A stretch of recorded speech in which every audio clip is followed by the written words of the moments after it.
एक बहुत बड़े बंगले के अंदर एक पार्टी हो रही थी। पार्टी के अंदर एक स्टेज लगा हुआ था जिस पर नाच गाने का प्रोग्राम चल रहा था। पार्टी में सभी लोग एक दूसरे से बतिया रहे थे, हंस रहे थे, खिल रहे थे।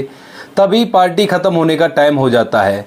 जैसे ही पार्टी ख़त्म होने का टाइम होता है तो जिस घर के अंदर वो पार्टी थी, उस घर का जो वारिस होता है, जिसकी अभी अभी शादी हुई है, वह एकदम से स्टेज पर चढ़ता है और कहता है कि आप लोगों को कुछ चीज़ बतानी है। इसके बाद वह अपने माँ बाप को स्टेज पर बुलाता है और उनसे कहता है कि माँ, बाबूजी, क्या आप अपने आप ही चले जाओगे या फिर मुझे धक्के मारकर आपको निकालना पड़ेगा।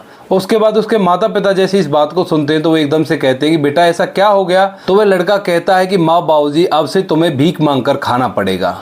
आखिर क्या कहानी थी, क्या किस्सा था, किस वजह से यह लड़का अपने माँ बाप को भीख मांगने के लिए कह रहा था, पूरी घटना की सच्चाई जानने के लिए वीडियो को अंत तक जरूर देखें। नमस्कार दोस्तों, मेरा नाम है जीतू सौरत और आप लोग देख रहे हो ब्रेन डिमांड चैनल। वीडियो को ज़्यादा से ज़्यादा शेयर करें और पेज को फॉलो करना ना भूलें। आज की एक कहानी मुंबई की है। मुंबई के अंदर एक अरबपति व्यक्ति रहा करते हैं जिनका नाम है रमेश। जो कि काफ़ी बुजुर्ग हो चुके हैं। उन्होंने अपनी मेहनत से एक बहुत बड़ा साम्राज्य इकट्ठा किया है और एक बहुत बड़े बंगले के अंदर वो रहा करते हैं। उनका एक इकलौता बेटा है और उनकी पत्नी का भी देहांत हो चुका है। तो वे सोचते हैं कि क्यों ना अब बेटे की शादी कर ली जाए, घर में एक औरत आ जाएगी और घर को संभाल लेगी। ऐसा सोचकर वह अपने बेटे की शादी करा देते हैं। शादी होने के बाद नई दुल्हन घर के अंदर आती है, लेकिन जैसे ही वो नई दुल्हन घर के अंदर आती है तो वो और उसका बेटा दोनों मिलकर उस बुजुर्ग व्यक्ति को परेशान करने लगते हैं। यानी कि रमेश जी ने अपने बेटे की शादी कराई थी इस वजह से ताकि घर को संभाल सके, लेकिन जो नई बहू आई है उसके साथ उसका बेटा मिलकर उसी को परेशान करने लगा है। अब धीरे धीरे वो उसे बहुत ही ज़्यादा टॉर्चर किया करते, बहुत ज़्यादा परेशान किया करते। खुद अच्छा खाया करते और उसे खाने के लिए भी नहीं दिया करते। कुछ समय बीतता है और कुछ समय बाद उसका बेटा उसे पागल घोषित करके पूरी प्रॉपर्टी को अपने नाम करवा लेता है। अब जैसे ही प्रॉपर्टी उसके नाम होती है तो वह बिल्कुल भी अपने पिता की तरफ ध्यान देना बंद कर देता है। अब जैसे ही ये बात रमेश को पता चलती है तो वह परेशान तो बहुत होता है, लेकिन किसी से कहे भी तो क्या कहे, आखिर उसका ही बेटा था। अब इस बात को सोचकर वह चुपचाप रह जाता है और वह बूढ़ा भी हो चुका था। अगर वह अपने बेटे से लड़ाई करता तो उसका भी विरोध नहीं कर पाता। इसी वजह से वह चुपचाप रहता है और अपने घर को देखता है और अपनी पत्नी की तस्वीर को देखकर आंसुओं को निकाला करता है। धीरे धीरे टाइम निकलता है और टाइम के साथ जो रमेश है वो बहुत ही ज़्यादा परेशान उसके बेटा बहू ने कर दिया था। अब तभी एक दिन रमेश रात को अपने बेटा बहू से ज़्यादा परेशान होकर उस घर को छोड़कर वहाँ से निकलने लगता है। वह जैसे ही गेट पर जाता है तो पीछे फिरकर अपनी घर की तरफ देखता है और सोचता है कि मैंने कितनी मेहनत की है इसको बनाने में, लेकिन आज ऐसा टाइम आ गया है, मुझे इसे छोड़कर जाना पड़ रहा है। ऐसा सोचकर वो अपनी आंखों में आंसू ले आता है और धीरे धीरे उस घर से दूर चला जाता है। अब घर से निकलने के बाद वह इधर उधर ऐसे ही भटक रहा था। धीरे धीरे सुबह हो जाती है और जैसे ही सुबह होती है तो वह भटकते हुए एक गुरुद्वारे के सामने पहुंच गया था।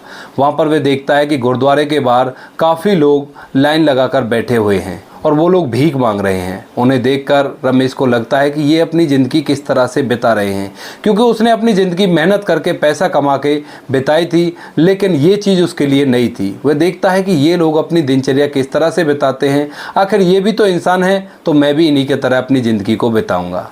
वह उन्हीं के साथ उस लाइन में लास्ट में बैठ जाता है। कुछ लोग खाना बांटने के लिए आते हैं तो वो खाना खा लेते हैं, कुछ लोग पैसे देते हैं तो वह उन पैसों को उन्हीं लोगों को दे दिया करते हैं जो उस लाइन में और भी लगे हुए थे। धीरे धीरे करके ऐसे समय बीत रहा था। तभी रमेश के पड़ोसी उसके बेटा बहू से पूछते हैं कि आखिर तुम्हारा पिता गया कहाँ है। तो वो लोग अपनी इज्जत को बचाने के लिए कह देते हैं कि हमारा पिताजी तीर्थ यात्रा के लिए गया हुआ है। अब अक्सर बड़े लोगों में ऐसा होता है कि ज़्यादा कोई किसी के घर पे ध्यान नहीं देता, उसके बाद बात आई गई हो जाती है। तभी एक दिन रमेश के ही मोहल्ले का एक व्यक्ति उसी गुरुद्वारे पर आता है। वह आकर देखता है तो रमेश की दाढ़ी बड़ी हुई थी, लेकिन वो उसे पहचान लेता है। जैसे वो उसे पहचानता है तो उसके पास जाता है, उससे कहता है कि तुम तो रमेश हो ना। तो वह कहता है कि हाँ, मैं रमेश हूँ। उसके बाद दोनों की बातें होती है। वो पूछता है कि तुम इस तरह से यहाँ क्यों आ गए। तो उसके बाद रमेश अपनी पूरी कहानी उसे बताता है। वह बताता है कि मेरे बेटे बहू ने मुझे पागल घोषित करके मेरी प्रॉपर्टी अपने नाम करवा ली और उसके बाद मुझे बहुत ही ज़्यादा परेशान किया करते थे। मैंने सोचा कि इस तरह घुट घुट कर जीने से क्या फ़ायदा, इससे अच्छा तो मैं मर ही जाऊँ, लेकिन मरना एक महापाप है और मैं ऐसा पाप नहीं करना चाहता था। अब जो ज़िंदगी बची है उसे यहाँ पर काट लूँगा। यहाँ पर खाना मिल जाता है और खाने के साथ साथ ही भगवान का नाम भी लेने को मिल जाता है। मैं यहीं पर भगवान का भजन कर रहा हूँ और भजन के साथ साथ जो पैसे मुझे मिलते हैं उनको तो मैं इन्हीं लोगों को दे दिया करता हूँ, लेकिन जो खाना मिलता है उससे खाकर अपना भरण पोषण कर रहा हूँ। अब इस बात को जैसे ही वह व्यक्ति सुनता है तो उसे बहुत बुरा लगता है। वो उससे कहता है कि रमेश कोई बात नहीं, तुम्हारे बेटे ने तुम्हें घर से निकाल दिया तो इसमें कोई दिक्कत नहीं, तुम ऐसा करो मेरे साथ चलो, मैं तुम्हें रखूँगा। लेकिन रमेश उससे साफ इनकार कर देता है। कहता है कि जिस बेटे को मैंने पाला पोसा बड़ा किया वो मुझे अपने साथ रखने के लिए तैयार नहीं है, तो तुम मुझे अपने पास क्यों रखोगे? मैं नहीं रहना चाहता तुम्हारे साथ, मुझे अच्छा नहीं लगेगा। ऐसा कहकर वह उस व्यक्ति से मना कर देता है। अब उसके बाद वह व्यक्ति उस गुरुद्वारे के अंदर जाता है और वहाँ पर रमेश की कंडीशन उन लोगों को बता देता है। अब गुरुद्वारे के अंदर जो कमेटी होती है उसका जो प्रधान होता है वह पूरी बात को समझता है उस व्यक्ति से, और उसके बाद वह बाहर आता है। बाहर आकर देखता है कि रमेश वहाँ पर भीख मांगा करता है। अब जैसे ही वो उसके बारे में उस व्यक्ति से सुनता है तो उसे लगता है कि इस व्यक्ति को बाहर भीख नहीं मांगनी चाहिए, इसे हम गुरुद्वारे के अंदर ले लें। इसी बात को करने के बाद वह रमेश के पास जाता है, लेकिन रमेश उनसे मना कर देता है। कहता है कि हम अंदर नहीं जाएंगे, हम यहीं रहेंगे और यहीं पर रहकर भीख मांगेंगे और भगवान का भजन करेंगे। उसके बाद गुरुद्वारा कमेटी का जो हेड होता है वो एक बार फिर उनसे कहता है कि आप इन लोगों की तरह नहीं हो, आप इनसे अलग हो, तो आप अंदर चलिए, आपका अंदर रहना ही अच्छा रहेगा। लेकिन रमेश कहता है कि अगर मैं अंदर चलूँ तो मेरी एक शर्त होगी। तो कमेटी का हेड पूछता है कि बताइए आपकी क्या शर्त होगी? तो वो कहता है कि मेरे साथ आपको इन सभी लोगों को अंदर ले जाना पड़ेगा जो यहाँ पर भीख मांग रहे हैं। अब इस बात को सुनकर जो कमेटी का हेड है वो मना कर देता है। कहता है कि नहीं, इन लोगों को तो मैं अंदर नहीं ले जा सकता। तो रमेश उनसे कहता है कि आखिर क्यों नहीं ले जा सकते? तो वो बताता है कि आपकी बात अलग है और इनकी बात अलग है।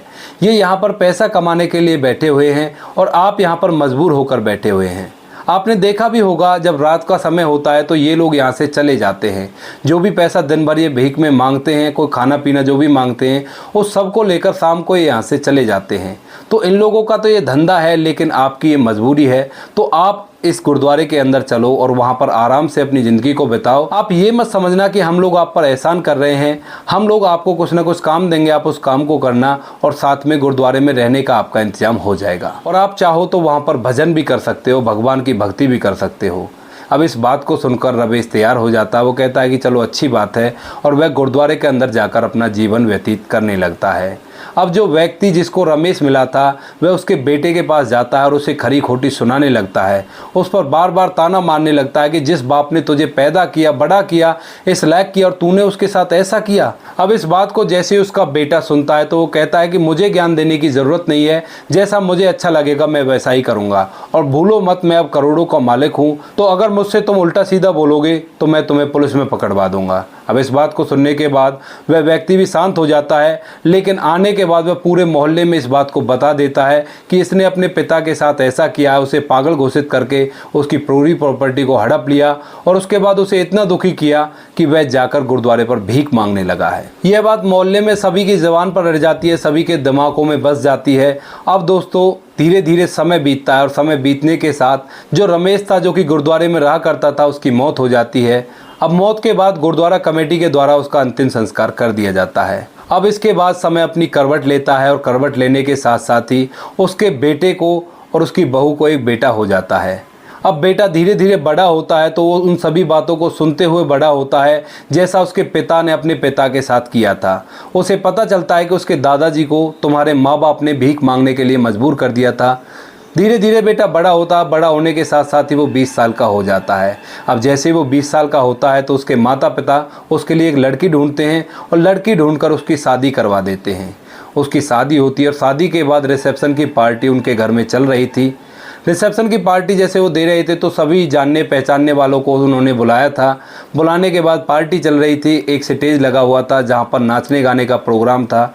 बड़ा ही खुशनुमा माहौल था उस पार्टी के अंदर, खाना पीना लोग खा रहे थे, एक दूसरे से हंसी खुशी से बतिया रहे थे। तभी अचानक से पार्टी ख़त्म होने का जैसे ही समय होता है तो वह लड़का जो रमेश जी का पोता था वो एकदम से स्टेज के ऊपर चढ़ता है और सभी से कहता है कि ज़रा ध्यान दीजिए, मैं आपको एक बहुत ही इम्पोर्टेंट बात बताने वाला हूँ। पार्टी के अंदर जितने भी लोग आए थे वो सभी गौर से उसकी तरफ देखने लगते हैं।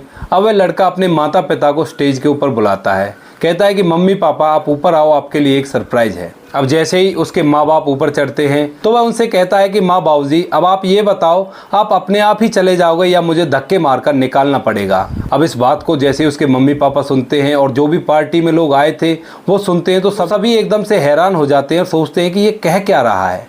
अब उसके बाद उसके मम्मी पापा कहते हैं कि बेटा तू ये कैसी बातें कर रहा है। तो उसके बाद वह बताता है कि मैं सही बातें कर रहा हूँ। हमारे घर का रिवाज है ना, जब बेटे की शादी हो जाए तो माँ बाप को जाकर भीख मांगनी पड़ती है। अब इस बात को जैसे उसके पिता और उसकी माँ सुनते हैं तो उन दोनों को एकदम से याद आ जाता है कि ये किस बारे में बात कर रहा है। अब उस बात को सोच सोचकर वो लोग भी वहाँ पर मायूस से खड़े हो जाते हैं। तभी उनका बेटा एक बार फिर से कहता है, क्या तुम्हें याद नहीं आया अभी तक? तुमने किस तरह से दादाजी को भीख मांगने पर मजबूर कर दिया था? क्या मैं भी तुम्हें इसी तरह से मजबूर करूँ या तुम अपने आप चले जाओगे? अब उन लोगों की ज़बान से एक वर्ड नहीं निकलता है और वो अपना सिर नीचे की तरफ करके ऐसे ही खड़े रहते हैं। उसके बाद उनका बेटा उनको और लज्जित करने के लिए पूरी कहानी स्टेज के ऊपर बताता है और बताता है कि किस तरह से उसके दादाजी को उसके माता पिता ने घर से बाहर निकाल दिया था और पागल घोषित करके उनकी पूरी प्रॉपर्टी हड़प ली थी। और वह कहता है अपने माता पिता से कि या तो आप अपने आप निकल जाओ वरना मैं तुम्हें धक्के मारकर निकाल दूंगा। अब इस बात को सुनने के बाद माँ बाप, जो कि लज्जा से उनका सर नीचे झुका हुआ था, आंखों से आंसू बह रहे थे, वो स्टेज से उतरकर चलने लगते हैं। चलते चलते वो गेट के पास पहुंचते हैं और गेट से निकल रहे थे और पीछे मुड़कर उस घर की तरफ और अपने बेटे की तरफ देख रहे थे। उनकी आंखों में भी आंसू थे और जैसे ही वो गेट को क्रॉस करते हैं तो उनका बेटा उन्हें दोबारा से वापस ले आता है और कहता है कि माँ बाबूजी, ये आपको केवल शिक्षा देने के लिए मैंने किया था। जिस घर के अंदर हमारे सपने बसे हुए हैं, जब उस घर को छोड़कर जाते हैं तो कैसा महसूस होता है। आज आपको ये महसूस हुआ होगा कि दादाजी पर क्या बीती थी उस समय जब वे अपना घर छोड़कर गए थे। आप लोगों को ऐसा नहीं करना चाहिए था उनके साथ। उनकी ज़िंदगी किस तरह से बीती है इस बारे में जब मुझे पता चलता है और मैं सोचता हूँ उनके बारे में तो मेरा जी भर आता है और मैं अंदर ही अंदर टूट जाता हूँ। इसके बाद वह अपने माँ बाप को अंदर ले जाता है और उन्हें बार बार इस बात पर लज्जित किया करता है पूरी उम्र भर। और उसकी जो पत्नी आई थी वो भी इस बात को जान चुकी थी तो वह भी अपने सास ससुर को अलग ही दृष्टि से देखा करती। तो दोस्तों ये थी आज की कहानी, जहां पर जैसे को तैसा मिला, बेटे ने अपने माँ बाप को बताया कि इंसानियत क्या होती है। आपको कहानी जैसी भी लगी हो कमेंट सेक्शन में बता देना। बाकी दोस्तों वीडियो अच्छी लगी तो वीडियो को लाइक और शेयर जरूर करें। इन कहानियों को सुनाने का उद्देश्य आपको परेशान करना बिल्कुल भी नहीं है। इन कहानियों के अंदर बहुत कुछ शिक्षा छुपी होती है और हम लोग चाहते हैं आप लोग इस शिक्षा को सीखो और अपने जीवन में अप्लाई करो। बाकी मिलते हैं किसी नेक्स्ट वीडियो में नए टॉपिक के साथ। तब तक के लिए जय हिंद, जय भारत, जय हिंदुस्तान।